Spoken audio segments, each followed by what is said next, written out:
آخرین یک نامه‌ای تو داشت آهنگی جدایی،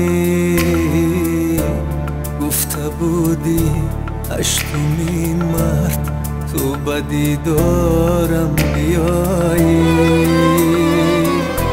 روزی مادر هم گذشت، دسته گل شد خزان، مادری امیدوارم خسته شد از راه پایی.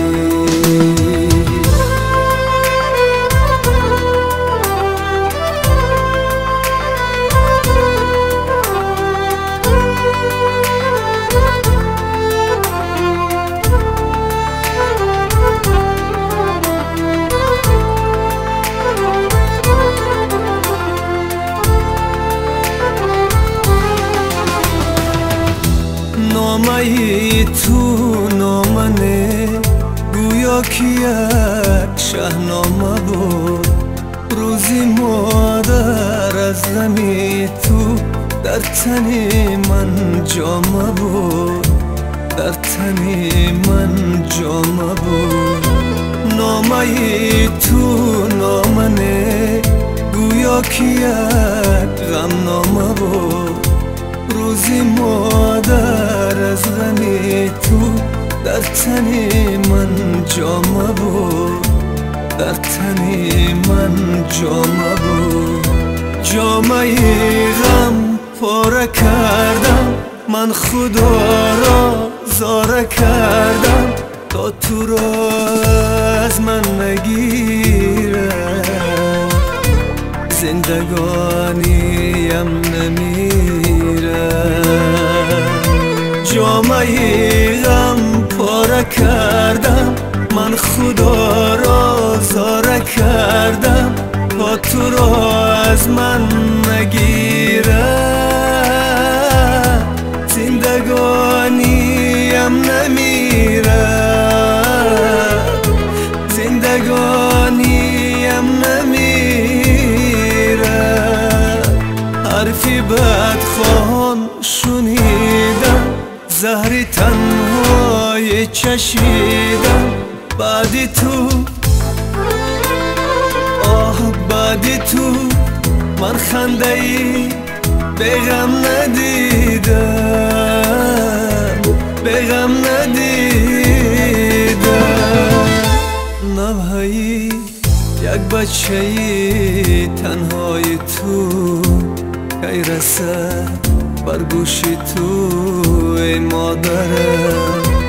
روزی عید است و عذابم میدهد، حسرتی آغوشی تو ای مادرم. روزی عید است و عذابم میدهد، حسرتی آغوشی تو ای مادرم. روزی تولید مبارک مادرم، جشنی امیدت مبارک مادرم. روزی تولیدت مبارک مادرم، جشنی امیدت مبارک مادرم. روزی تولیدت مبارک مادرم، جشنی امیدت مبارک مادرم.